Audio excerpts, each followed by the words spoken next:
Kaizen interview with Imperator candidate Mira Ngo. Start transmission.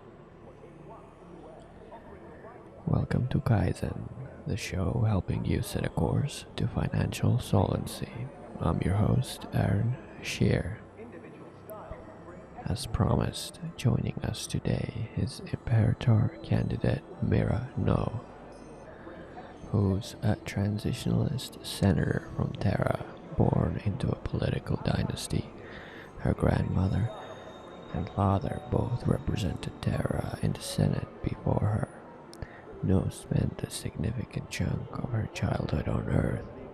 When her father was a senator and when he retired, Terran voters elected her to his seat. Ever since, she's distinguished herself as a skillful legislator, deft politician, and torchbearer for modernizing the empire in Terra's image.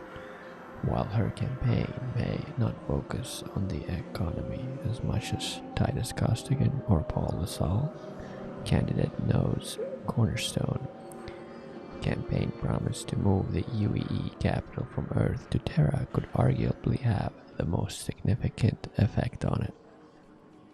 Senator Ngo has been gracious with her time and agreed to join us for the entirety of today's show. Each segment will focus on a different topic to give us the chance to get specific. Senator, thanks for joining us. How are you doing? Mira Ngo, happy to be here. It's been an interesting few weeks for your campaign, as you've enjoyed quite a surge in number of polls around the empire.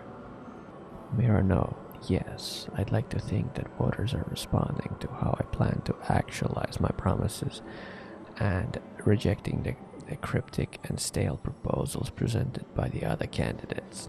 It's quite the coalition you're building, up nearly 10 points over last month. Mira Ngo, got to credit my team for helping provide context and clarity to my initiatives. It's vital that voters know exactly where I stand and understand how I plan to accomplish my objectives. It also helps to come on shows like this, so more people get a chance to hear the specifics. Your message has inspired many, including critics who labeled you a single-issue candidate, intent on altering the empire's balance of power. Which brings us to tonight's first topic, and the cornerstone of your campaign, moving the UEE capital from Earth to Terra. The Government Modernization Act of 2793 was the Senate's first attempt to move the capital to Terra. It famously failed by just 3 votes. Subsequent legislative attempts, including one that you drafted in 2942, have garnered less support. Mira Ngo, the bill in 42 did better than anyone expected. The positive response not only inspired me to run for Imperator, but make the issue the center of my campaign. Considering the current war with the Vandal, rising crime rates, and synth world construction, which you pledged to continue fully funding, why is this the best use of Empire's resources? Mira Ngo, it's a historic opportunity for the Empire, a chance to reshape ourselves and inspire future generations to do the same. Evolution is as essential for Empire as it is for nature. You must shape the sands of time, or the sands shape you. You released a lengthy policy paper explaining exactly how you tackle such an undertaking. It's quite detailed, but seems to avoid specifying an overall cost projection. Mira Ngo, the proposal acknowledges that such a massive and important project would be done in conjunction with not only the Senate, but with the involvement of local governments. We've done our best to present several options on how to handle various aspects of the move and provide budget estimates for each.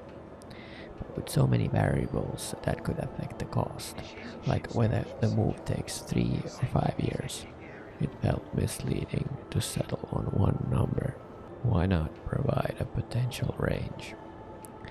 Mira Ngo, in situations like this, the concern was that people would log on to the highest number, so the sense of scale gets lost. Well, one thing's certain, it's an incredibly expensive proposition, but one you argue will be economically beneficial. Mira Ngo, building new government facilities in Terra will create a significant number of jobs and be a boom to haulers delivering resources or transporting vital equipment from Earth.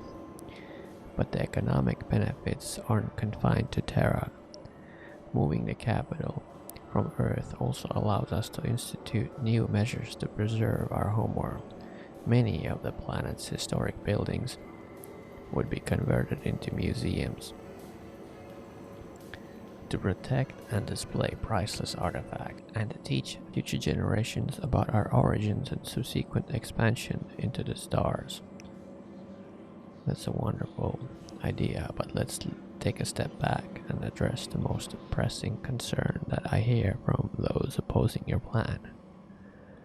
From a political and economic perspective, this move would have incredible benefits for Terra and severe drawbacks for Earth.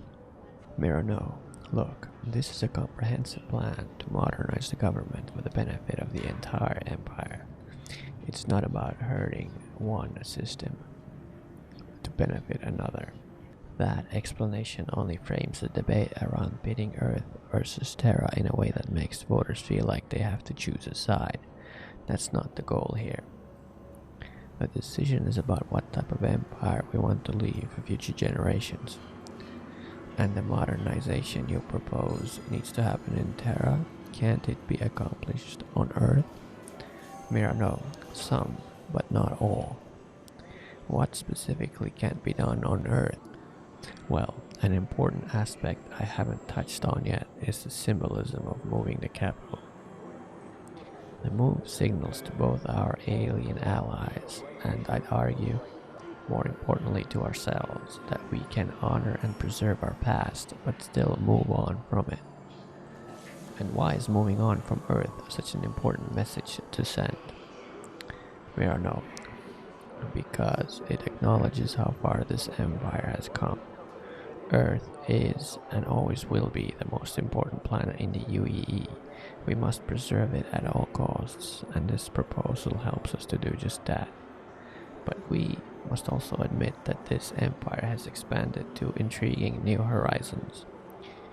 Humanity's new home is the wider universe, and no other location better embraces that exciting evolution than Terra.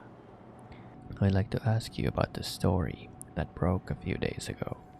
It started last October when your house in Terra was robbed during Citizen Day.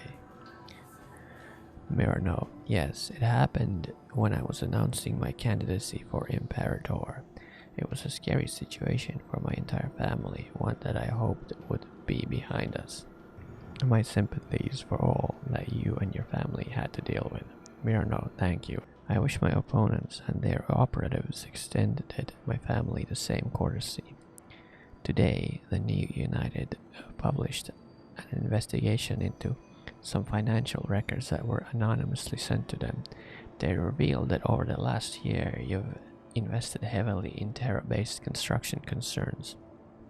Mira Ngo, as I've said, since being elected to the Senate, I've used a blind trust to keep my financial and political affairs separate. The story notes that, but records also indicate that your spouse calmed your financial advisor on or in the days before several of these transactions. Mira Ngo, in the days before, what does that cover? 3 or 4 days? 10? I don't believe they specified. Mira Ngo, so if Johari spoke with our advisor any time in the week before one of these transactions, it could potentially fall into that category. Don't know what criteria they used, but I am still interested in your response. Mira Ngo, there's nothing to respond to because there's nothing there outside of the fact that clearly the robbery of my family home was actually an attempt to steal private information to use as political ammunition. Any chance the article can tell me what other businesses I'm invested in? I believe it only focused on the construction concerns, but I have to say, considering all that you and your family have been through recently, it's good to see that you can maintain a sense of humor about it. Mira Ngo, running for the Imperator isn't for the thin-skinned, that's for sure.